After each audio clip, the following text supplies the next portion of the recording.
जी दोस्तों, क्या आपका बच्चा हर बात पर ज़िद करता है?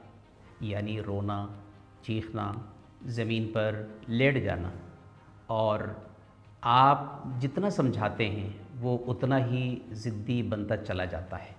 नाज़रीन, अगर ऐसा है तो ये वीडियो आपके लिए है, इसे आप एंड तक ज़रूर देखिएगा। अक्सर वालिदैन क्या करते हैं कि गुस्से में आकर बच्चे को या तो वो डांट देते हैं या बच्चे की हर ज़िद मान लेते हैं। लेकिन दोस्तों, ये दोनों चीज़ें बच्चे की जो ज़िद है उसको मज़ीद बढ़ावा देती हैं।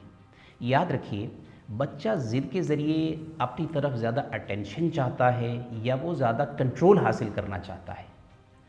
नाज़रीन, अगली बार जब भी आपका बच्चा ज़िद करे तो आप ये 3 स्टेप्स ज़रूर अपनाइएगा जो मैं आपके साथ अभी शेयर करने लगा हूँ। नंबर 1, सबसे पहले ख़ुद काम रहें, ठंडे रहें। अगर आप गुस्सा करेंगे ना तो बच्चा मज़ीद रिएक्ट करेगा। पहले अपनी आवाज़ को आप नरम रखें।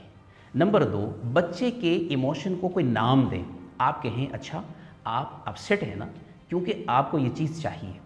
इससे क्या होगा कि बच्चा ख़ुद को एक अंडरस्टूड महसूस करेगा, यानी ये महसूस करेगा कि मुझे समझा गया है और मैं जो चाहता हूँ मेरे वालिदैन को उसका पता लग गया है।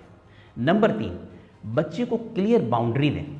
नरमी से, फॉर्मनेस के साथ, पुरअज़म अंदाज से आप ये कहिए, मैं समझता हूँ आपको ये चीज़ चाहिए, लेकिन अभी बेटा ये हमारे लिए पॉसिबल नहीं है। यहाँ पर बच्चे की तरफ से एक मरतबा फिर रिएक्ट आ सकता है, लेकिन आपको क्या करना है, आपको नरमी के साथ अपनी बात के ऊपर डट जाना है।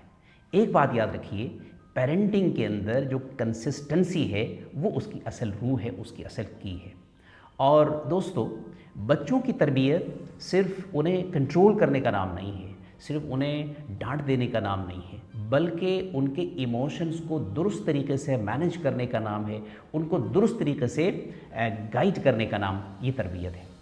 अगर आप अपनी पेरेंटिंग तरबियत जर्नी के अंदर आप प्रॉपर गाइडेंस चाहते हैं, सीखना चाहते हैं, तो हमारा ऑनलाइन कोर्स तरबिया पेरेंटिंग प्रैक्टिशनर कोर्स TPP के से उन्वान से ऑनलाइन दस्तयाब है, आप उसे ज्वाइन कर सकते हैं। जज़ाकुमुल्लाह।